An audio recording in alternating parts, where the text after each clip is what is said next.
Eurasia, la mayor masa terrestre del planeta.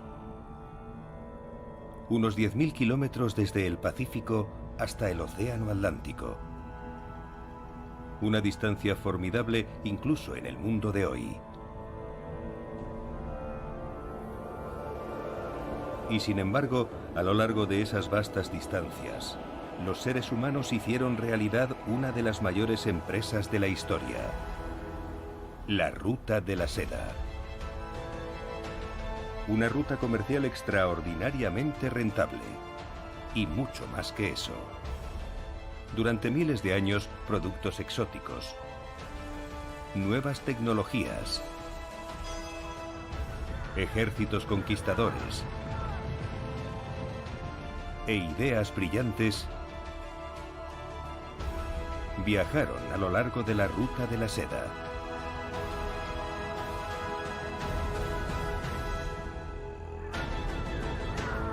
El comercio de la Ruta de la Seda ayudó a construir imperios y a destruirlos. Avivó el fuego de la revolución. Impulsó grandes exploraciones y forjó poderosos vínculos entre pueblos lejanos. La Ruta de la Seda hizo que los seres humanos se dieran cuenta de que había otras personas ahí fuera y abrió los ojos a Oriente y Occidente. Esta es la historia de cómo el comercio de la Ruta de la Seda creó mucho más que dinero. Es la historia épica de cómo la Ruta de la Seda ayudó a crear un mundo. El mundo que nos creó a nosotros.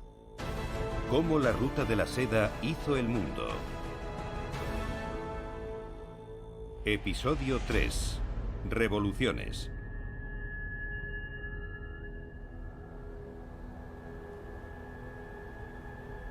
En algún momento del pasado remoto en la antigua China, una persona desconocida tuvo la siguiente idea.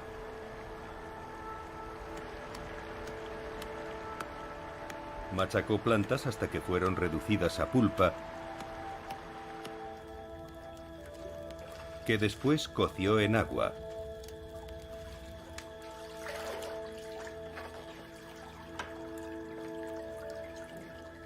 Luego colocó la pasta hervida sobre una pantalla y la dejó secar, obteniendo lo que los antiguos chinos llamaban fibra de residuos, y que nosotros hoy conocemos como papel. Una invención tan influyente que muchos creen que la Ruta de la Seda debería haber llevado su nombre. Yo diría la ruta del papel, porque creo que el papel fue mucho más importante que la seda. Sí, es un tejido muy bonito, fuerte, hermoso, brillante, pero diría que no tuvo ningún impacto en la historia mundial, y el papel sí que lo tuvo.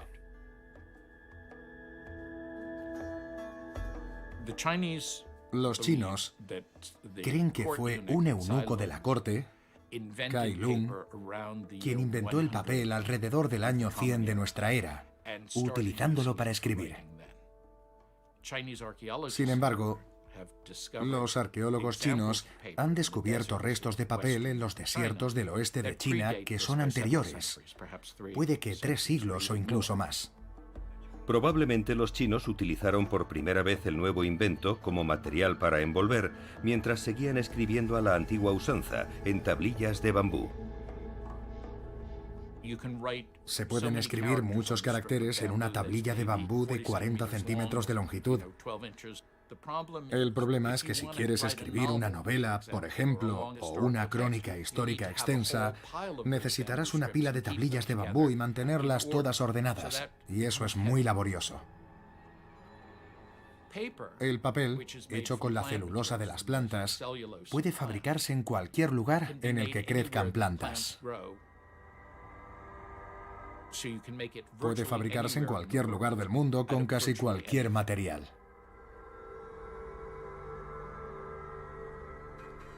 En los primeros siglos de nuestra era, China utilizaba el papel para las mismas cosas que nosotros hoy, incluso para pañuelos y papel higiénico. Y no pasó mucho tiempo antes de que viajara al oeste por la ruta de la seda. Fue un viaje que comenzó como una peregrinación. La transformación del papel en material para escribir se produjo justo cuando se introdujo el budismo en China. Los budistas de China estaban muy interesados en encontrar los escritos originales sobre Buda y viajaron a la India para recopilarlos. Y se cree que los monjes y misioneros budistas chinos llevaron con ellos a la India el papel y su técnica de fabricación para copiar las escrituras budistas que llevaron de regreso con ellos a China. Los budistas chinos viajaron a la India a lo largo de la ruta de la seda, desviándose por el Himalaya a través del desierto occidental de China, y convirtieron el oasis de la ruta de la seda de Don Juan en una magnífica biblioteca budista. En un desierto sin vegetación, los monjes fabricaban el papel con cuerdas y trapos y copiaron miles de textos budistas que habían traído de la India.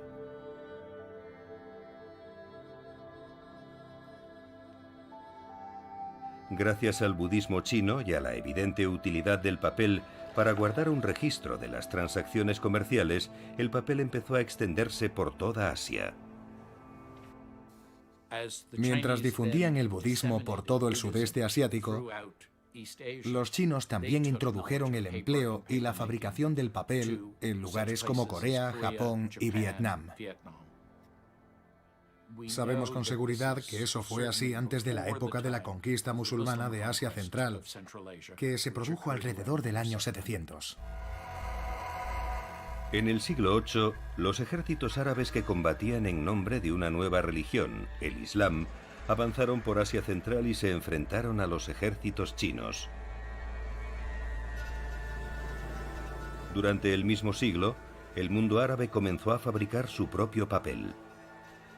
Eso es algo que tradicionalmente se ha explicado con el relato de una victoria crucial de los árabes sobre los chinos. La batalla de Talas entre los ejércitos chino y musulmán en Asia Central tuvo lugar en el año 751.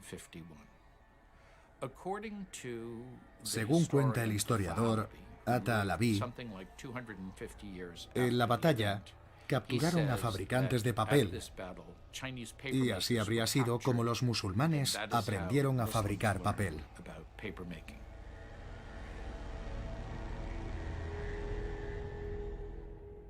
Yo creo que es una buena historia, pero no muy creíble. ¿Para qué necesitaría el ejército chino llevar fabricantes de papel? No parece que fueran a necesitar hojas de papel y dijeran, por favor, hazme una hoja de papel.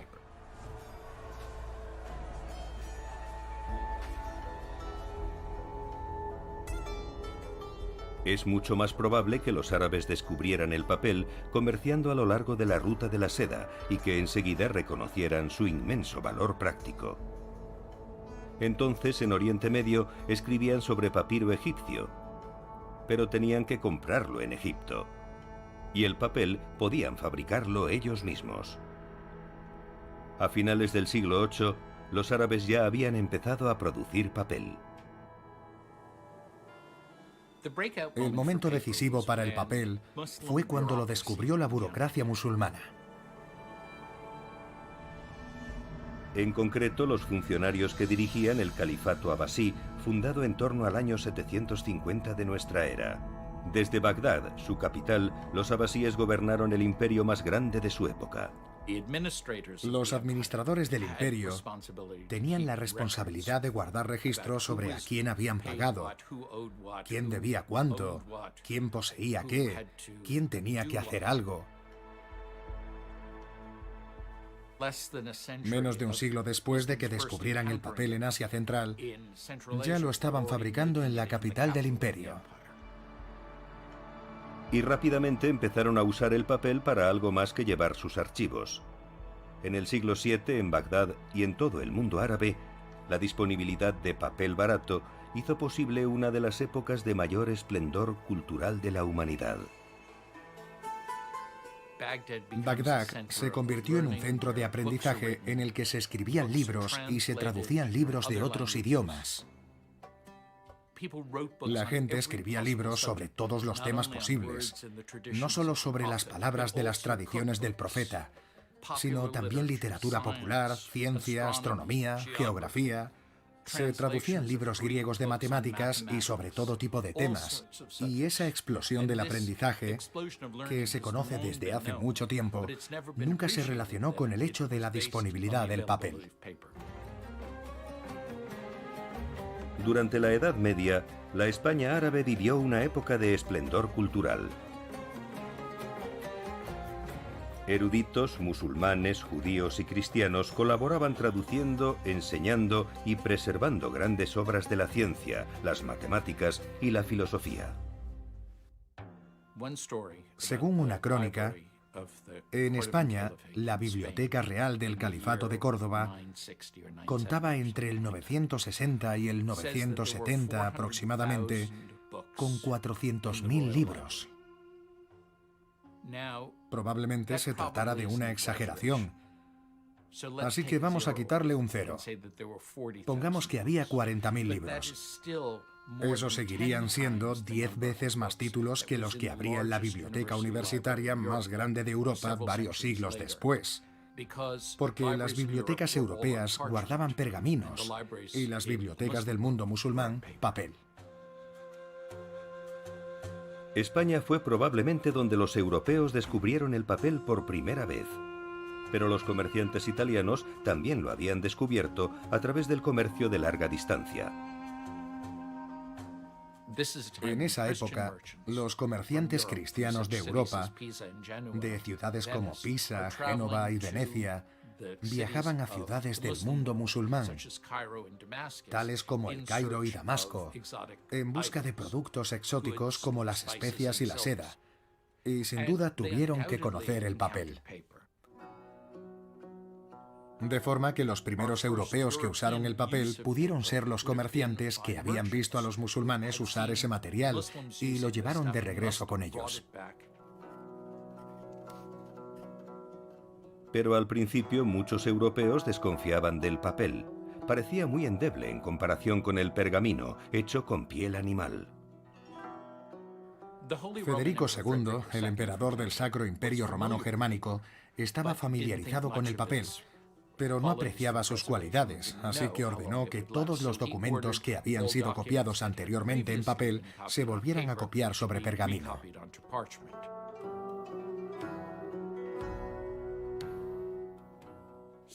Igualmente, el abad de Cluny, Pedro el Venerable, conocía el papel, del que había dicho, es realmente repugnante.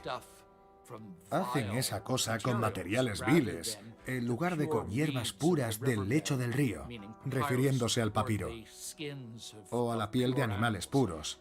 Le preocupaba que el papel pudiera estar hecho de cosas sucias e impuras. Pero a la creciente clase media europea no le preocupaba la pureza del papel. Un solo libro de pergamino requería 200 pieles de animales y costaba una fortuna. Y sin duda la geografía daba a los europeos una gran ventaja en la producción en masa de papel.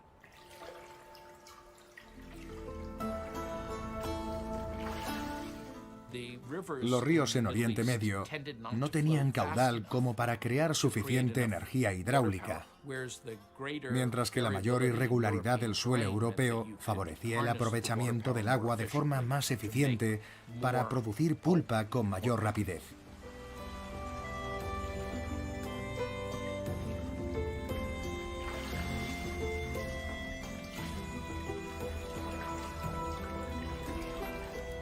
Y los europeos también tenían un suministro abundante de trapos de lino. A finales de la Edad Media, se había desarrollado una nueva forma de fabricar ropa utilizando el llamado triturador de lino, que hizo que se produjeran más tejidos de lino para la fabricación de ropa interior para la población.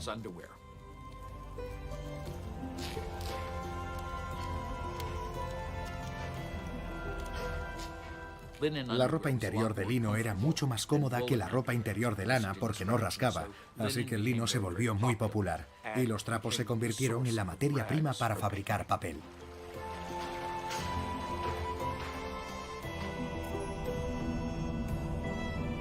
A finales de la Edad Media, las ciudades de la Italia montañosa, como Fabriano y Amalfi, se habían convertido en las productoras de papel más importantes de Europa. Enviaban toneladas de papel a los hombres de negocios de todo el continente. Y la producción masiva de papel barato estaba cambiando a Europa de numerosas y profundas maneras.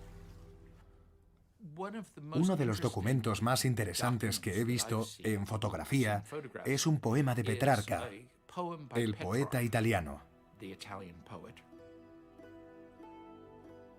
Está escrito en papel y está lleno de tachaduras. Petrarca escribió el poema y después cambió de opinión y escribió una palabra mejor, de forma que podía componer, de hecho, sobre el papel, en lugar de hacerlo mentalmente, repitiéndolo una y otra vez hasta que quedara perfecto y luego pasándolo a limpio a un delicado y costoso material. Y eso era algo que no se hacía sobre papiro porque era demasiado caro. Tenías que rasparlo. El papel permitió hacer muchas cosas de una manera nueva.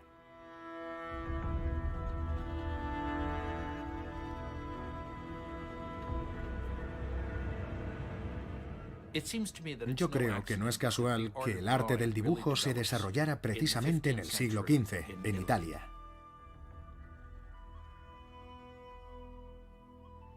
El papel permitía al artista dibujar y desarrollar una idea ante sus ojos y conservarla para su uso posterior, o bien mirarla y decir, cambiaré esto, cambiaré eso, y guardarlo y hacer una copia del dibujo.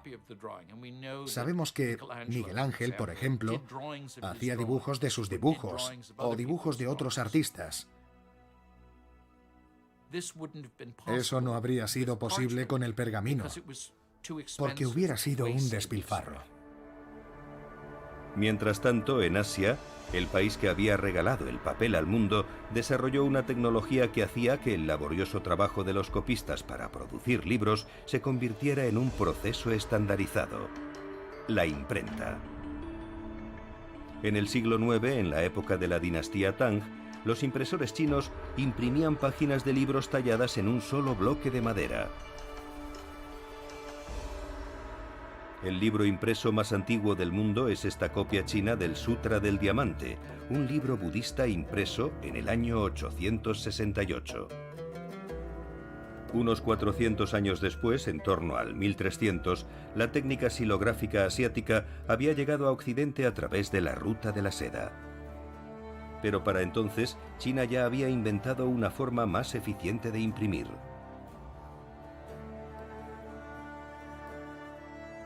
En lugar de tallar un solo bloque de madera para cada página del libro, los impresores grababan los diferentes caracteres chinos individuales en piezas de arcilla, que luego cocían en un horno para endurecerlas. Y después las disponían en un marco para crear la página del libro.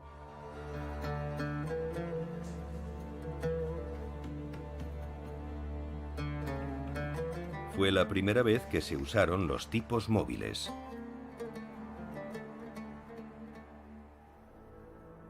Más tarde, en el año 1440, Johannes Gutenberg, un orfebre de la ciudad alemana de Maguncia, ideó una nueva forma de imprimir.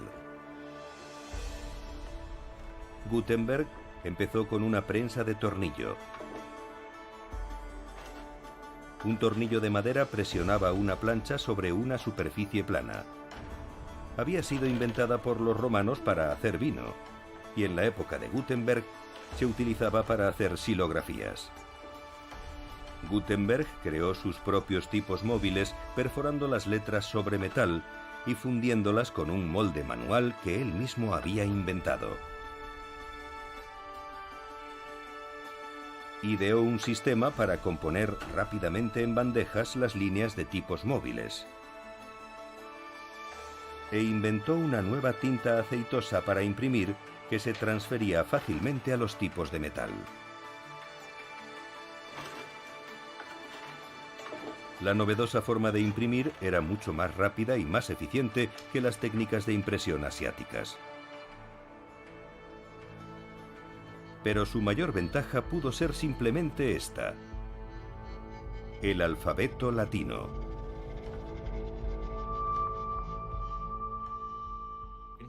El idioma chino tiene muchos caracteres, de forma que se necesitaban unos 6.000 caracteres individuales para imprimir algo. En Europa se usaba el alfabeto latino, que solo tiene letras individuales que no están unidas entre sí y que solo son 26, de caja alta y de caja baja, mayúsculas y minúsculas. No se necesitaban muchas letras para componer un texto.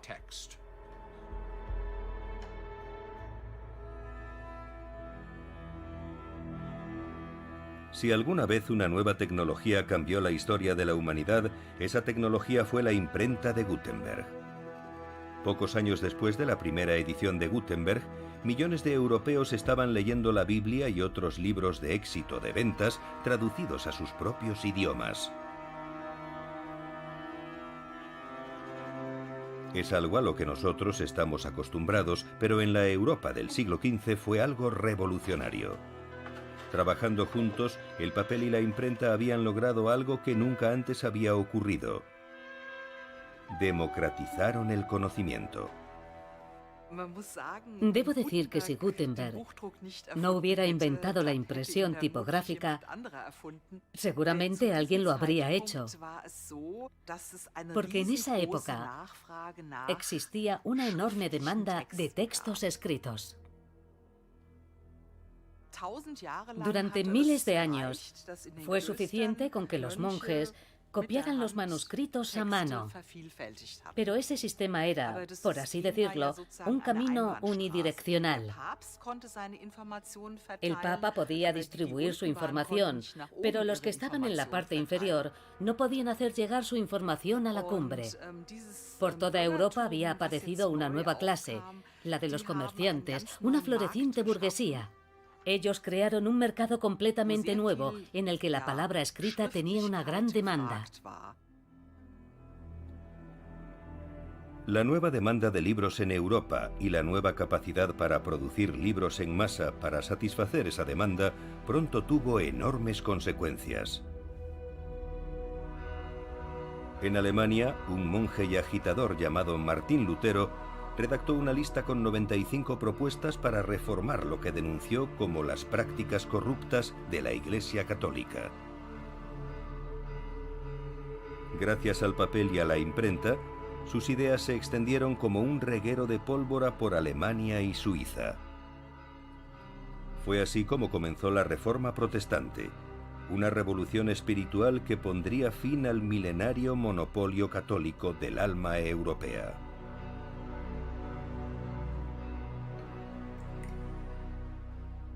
Y otros libros muy vendidos ayudaron a un italiano que vivía en España a hacer realidad su sueño. Se llamaba Cristóbal Colón, y le preocupaba que las ciudades santas de la cristiandad hubieran caído en manos de los turcos otomanos. Colón hizo planes para una nueva cruzada para liberar Jerusalén. Y para financiarla, decidió viajar a Asia para intercambiar especias y otros productos de lujo que vendería en su país para obtener grandes beneficios.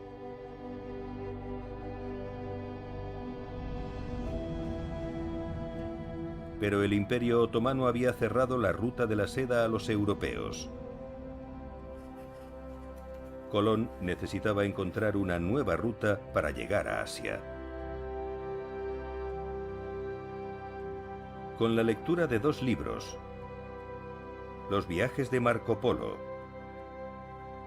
y la geografía del autor clásico griego Ptolomeo, se convenció de que podía llegar a Asia navegando hacia el oeste a través del Atlántico. Y cuando desembarcó en América en 1492, Colón, conocido por la historia como Cristóbal Colón, estaba convencido de que lo había conseguido.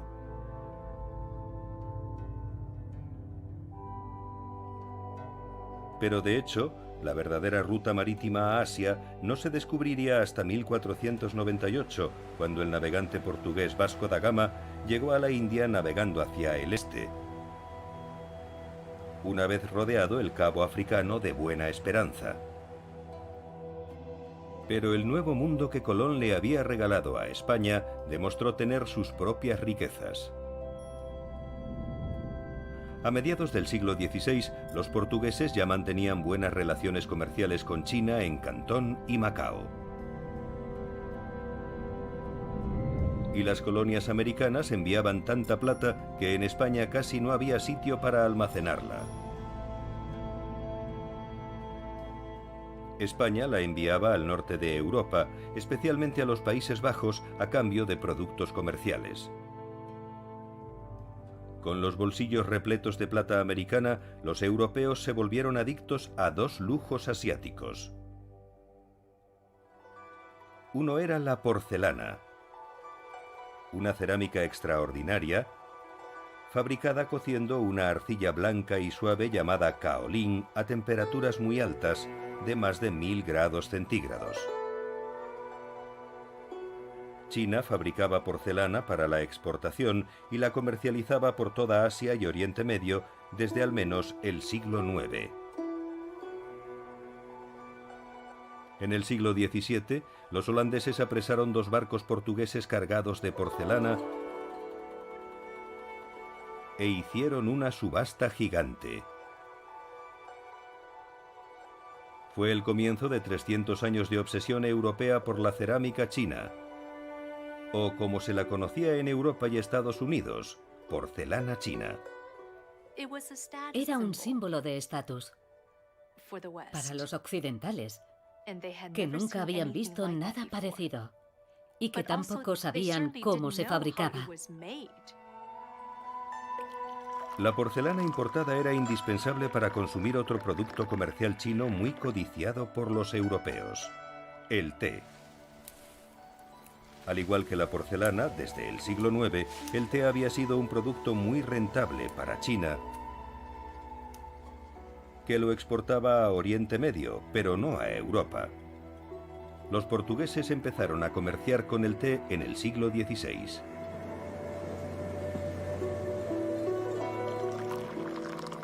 En 1657, un comerciante londinense vendió té en Gran Bretaña por primera vez. En el 1700, beber té se había convertido en una obsesión británica, fuertemente promocionada por la Compañía Británica de las Indias Orientales, que comercializaba productos textiles británicos en China y necesitaba un producto de lujo rentable que llevar de vuelta a Gran Bretaña. Al mismo tiempo que el té chino empezó a llegar a Occidente, a Europa, los europeos empezaron a comercializar nuevos productos exóticos en China.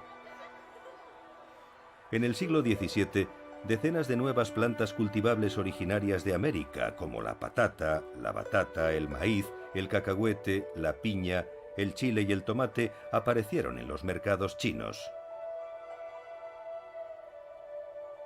Algunos de esos nuevos alimentos ofrecían mucho más que solo el atractivo de su exotismo. El maíz, la patata y la batata crecían en entornos áridos del Nuevo Mundo, como en los Andes sudamericanos. Los agricultores chinos enseguida descubrieron que eran cultivos resistentes, capaces de sobrevivir a las frecuentes sequías que aniquilaban sus cultivos nativos, matando de hambre a muchos chinos. No es casual que en el siglo XVII, tras la introducción de cultivos resistentes a las sequías, la población china comenzara a crecer y que siguiera creciendo hasta que China se convirtió en el país más poblado del mundo. Y las nuevas rutas marítimas llevarían aún más a China desde Occidente.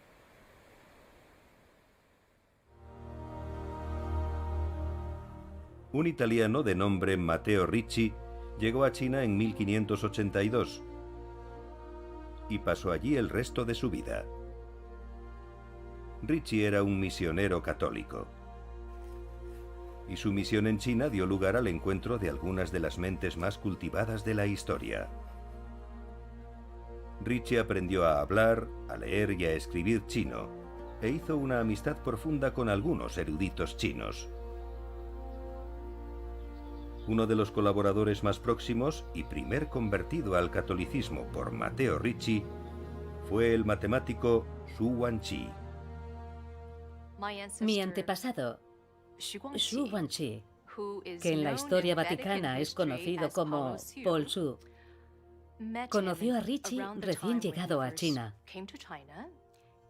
Y en 1603, mi antepasado se convirtió al catolicismo romano.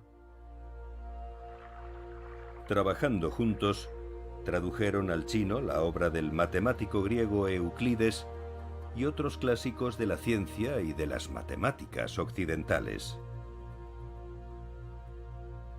Y también tradujeron al latín la obra de Confucio. Ricci escribió a sus superiores en Europa pidiéndoles que enviaran más misioneros a China, pero solo a los hombres más inteligentes. En China escribió: "Tratamos con personas tanto inteligentes como instruidas". El propio Xu Guangqi era astrónomo, un gran astrónomo y matemático. Pero el conocimiento de la ciencia occidental le abrió los ojos a una forma diferente de pensar, a una forma diferente de enfrentarse a los fenómenos de la naturaleza. Matteo Ricci era un jesuita, miembro de la Compañía de Jesús, una nueva orden católica inspirada en los principios del Renacimiento europeo. Además de teología, los sacerdotes jesuitas estudiaban ciencias y matemáticas. Como misioneros, respetaban otras culturas y trabajaban para integrar el cristianismo con las creencias no cristianas.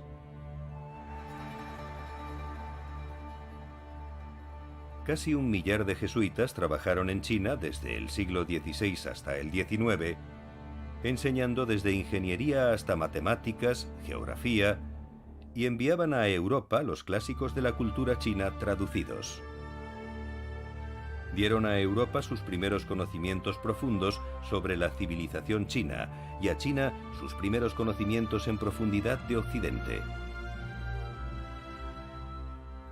Los chinos y los europeos se sentían cada vez más fascinados por sus respectivas civilizaciones. El rey Luis XIV de Francia envió una misión de jesuitas a China, y los emperadores chinos nombraron a jesuitas para importantes cargos en el gobierno.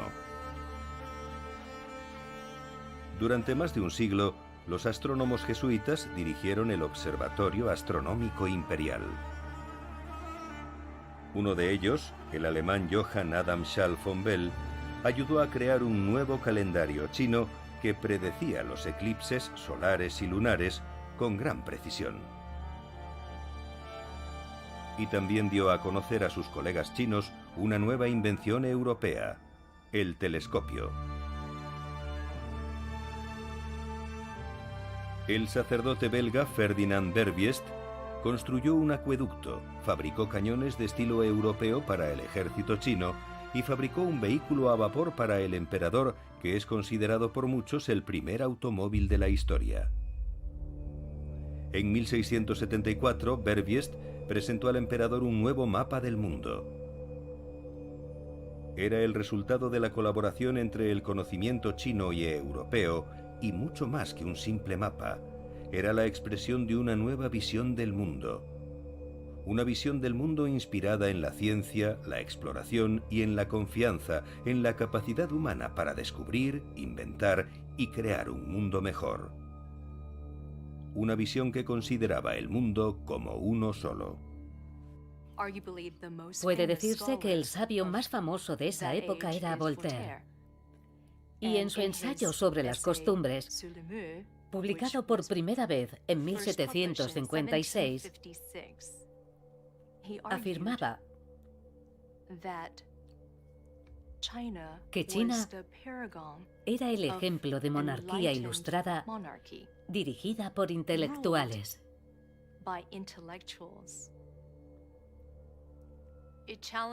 Era un desafío a la idea fundamental de que el mundo cristiano europeo era el origen y el centro de la civilización.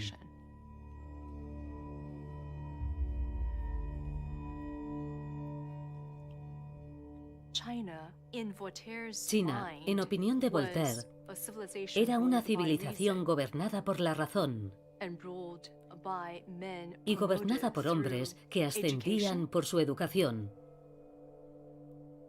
sus virtudes y sus logros académicos, es decir, por sus méritos, no por privilegios hereditarios. En los tiempos de Voltaire, los europeos luchaban contra las monarquías hereditarias por el derecho a gobernarse a sí mismos. En 1800, las revoluciones políticas en Gran Bretaña, Estados Unidos y Francia pusieron fin a siglos de monarquía absolutista. Las nuevas tecnologías, como el telar mecánico y la máquina de vapor, y el surgimiento del capitalismo industrial habían conectado los rincones más remotos del mundo. Y una antigua invención china que había llegado a Occidente muchos siglos antes había desempeñado un papel crucial.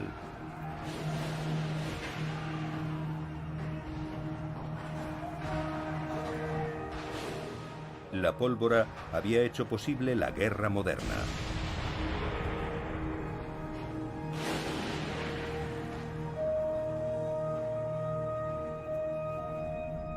Y en áreas ricas en minerales, como la cadena montañosa francesa de los Vosgos, estaba ayudando de una manera diferente a crear el mundo moderno. A principios del siglo XVII, estas montañas estaban repletas de minas y de mineros llegados desde toda Europa, siguiendo los rumores de riquezas subterráneas.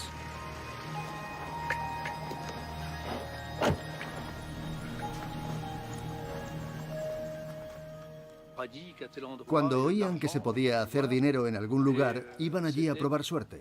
Fue la llamada fiebre de la plata de los Vosgos, siglo XVI. La fiebre del oro estadounidense tuvo lugar en el siglo XIX, pero en Europa fue la fiebre de la plata de los Vosgos en el siglo XVI.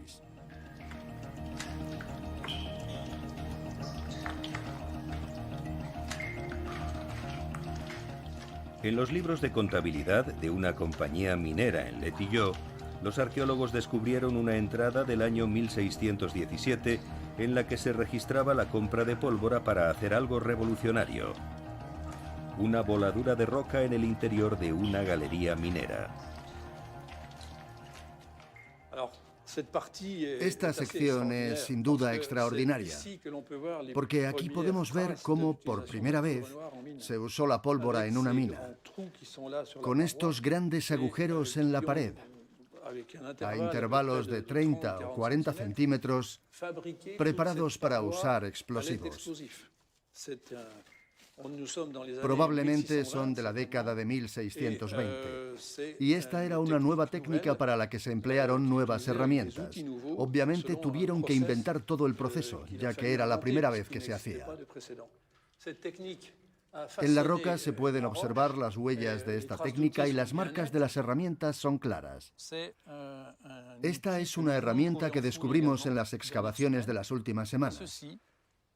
Es una legra, una herramienta especial con un extremo en forma de cuchara y con un agujero en el otro extremo, con un ojo de aguja, en el cual se insertaba un paño, un trapo.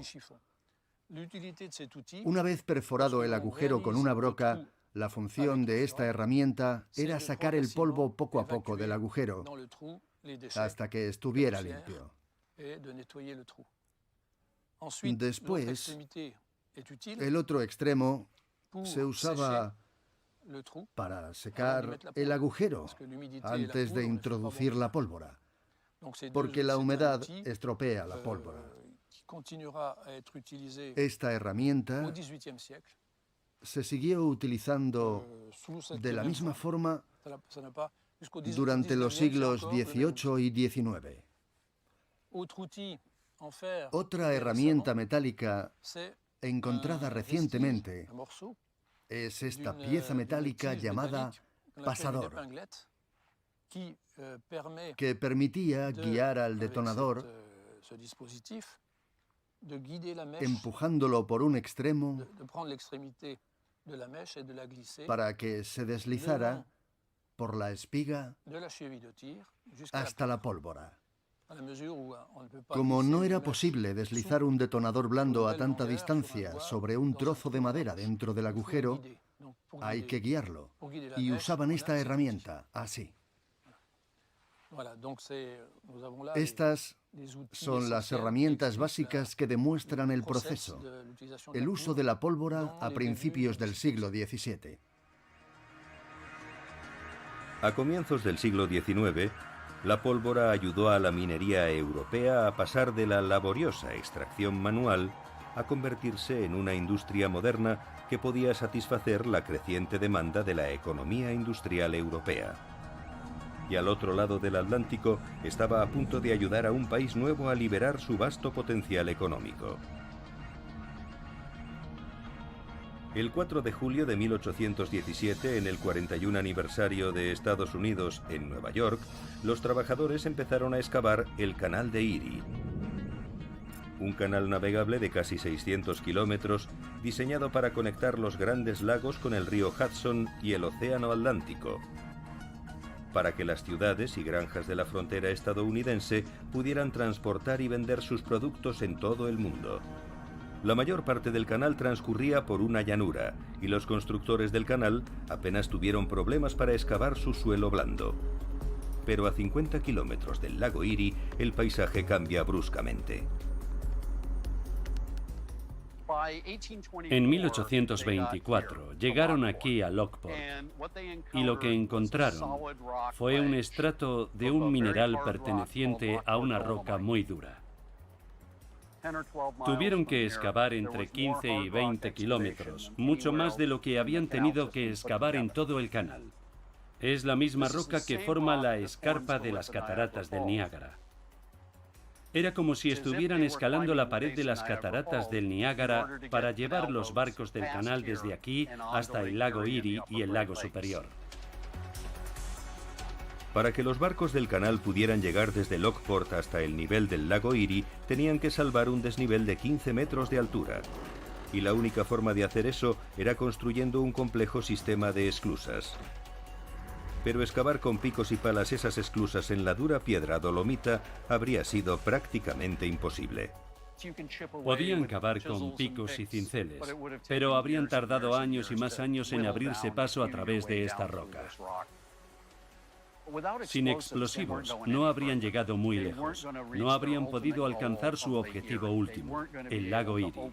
No hubieran podido abrir los grandes lagos al comercio marítimo. Necesitaban alguna manera para desplazar cantidades enormes de roca. Usando la pólvora en vez de pico y pala, los trabajadores del canal excavaron las cámaras de las esclusas en 2 años.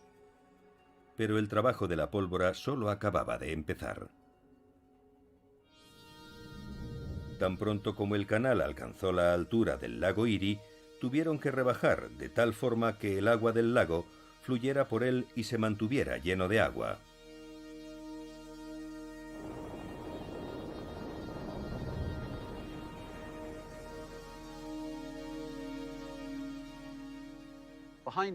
Detrás de mí se puede ver el gran reto final para la construcción del canal. A diferencia de las esclusas, no parece gran cosa. Pero esta sección del canal a través de 12 kilómetros de roca, de Deep Cut, era el último y gran reto para que los constructores pudieran llegar al lago Erie. Y les costó más de un año conseguirlo. Tuvieron que excavar una fosa vertical en la roca, algo que no habían tenido que hacer en ningún otro punto del proyecto. Utilizaron más pólvora, más explosivos en estos 6 u 8 kilómetros que toda la que usaron en el resto del canal. Las rocas volaban por todas partes. Hay muchos relatos al respecto, desde un guijarro hasta rocas cayendo sobre el campamento de los trabajadores. Ese pedrisco de rocas se producía en cada voladura y las explosiones se sucedían día y noche. En esas explosiones murieron obreros y también vecinos de la ciudad. Los periódicos contaban casos de mujeres muertas a causa del impacto de rocas mientras hacían recados o caminaban de una casa a otra. A finales de 1825 se terminó The Deep Cut y se inauguró oficialmente el canal de Erie para la navegación.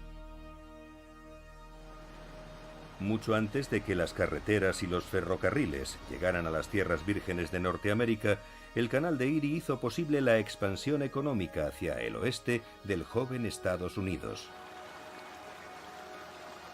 Y la excavación del canal de Erie tuvo otras consecuencias enormes. Desempeñó un papel esencial en la transformación de un puerto marítimo del extremo oriental de Estados Unidos en la ciudad más grande del mundo moderno. Gracias al canal, pasó de ser un puerto más del Atlántico, que competía con los de Filadelfia, Baltimore y Boston, a convertirse en el puerto más importante. Nueva York se convirtió en el líder mundial del comercio marítimo y en todas las demás actividades comerciales relacionadas con el comercio marítimo, como los seguros, la banca y el comercio de cereales. Todo eso sucedió en Nueva York porque el canal de Erie llevaba los productos desde el interior del continente hasta el Atlántico, hasta el puerto de Nueva York. En el siglo XX, Nueva York se convirtió en el prototipo de megaciudad.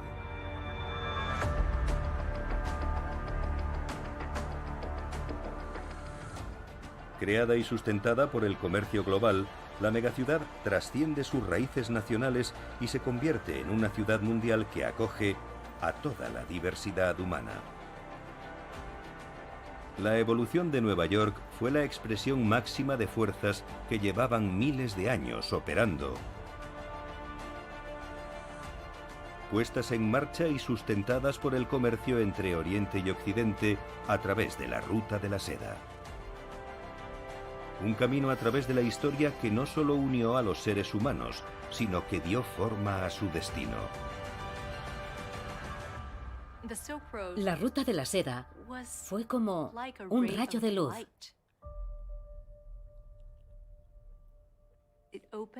Que nos abrió los ojos a Oriente y Occidente, a ideas intangibles, a cosas preciosas, bellas, hermosas. Hoy, la antigua Ruta de la Seda parece la historia de un pasado exótico, pero de hecho es tanto pasado como futuro. 2 o 3 veces a la semana, un tren sale de la ciudad china de Yiwu.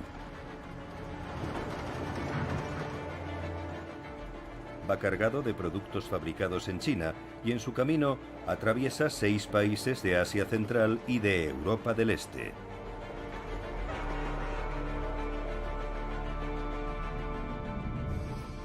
Tarda entre 18 y 20 días en alcanzar alguno de sus diferentes destinos en Europa Occidental, situados a distancias de entre 12.000 y 13.000 kilómetros. Y regresa a China cargado con productos de fabricación europea. El ferrocarril Yiwu es un pionero del renacimiento de la Ruta de la Seda. El 14 de mayo de 2017, China organizó una conferencia en Pekín para promover su iniciativa Un cinturón, una ruta. A ella asistieron representantes de todo el mundo, incluidos los presidentes del Fondo Monetario Internacional, del Banco Mundial y de las Naciones Unidas, y casi 30 jefes de Estado.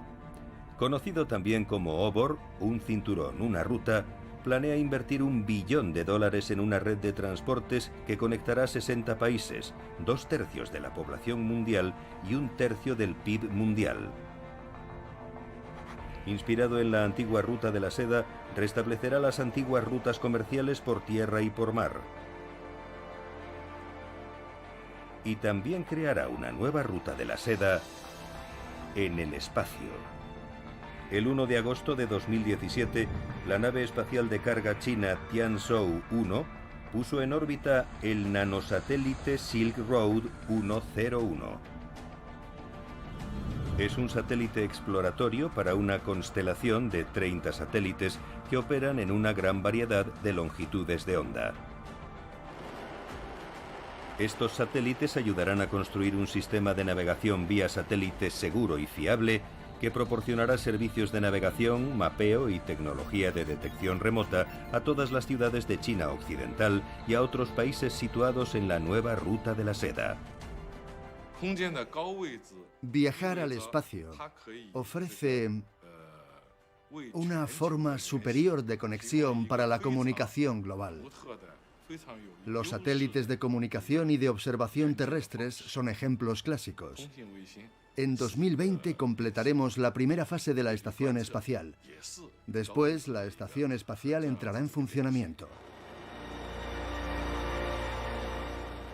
Y constantemente ampliaremos sus aplicaciones a medida que se vayan necesitando. Con nuestra estación espacial, esperamos ser capaces de avanzar en la conquista espacial para la humanidad y ser una nación responsable en el espacio. Después del lanzamiento de la estación espacial, creo que otros países participarán en su desarrollo, así como en sus experimentos y avances científicos. Todos los países podrán compartir sus logros a través de esta iniciativa, avanzando en la construcción de una comunidad humana en una civilización común. Las ventajas únicas del espacio desempeñarán sin duda un papel crucial en la construcción de la iniciativa Un Cinturón, una Ruta. Durante miles de años, el comercio de bienes, personas e invenciones a través de Eurasia desempeñó un papel esencial dando forma al destino de la humanidad. Y puede que muy pronto ayude a dar forma al futuro de la humanidad.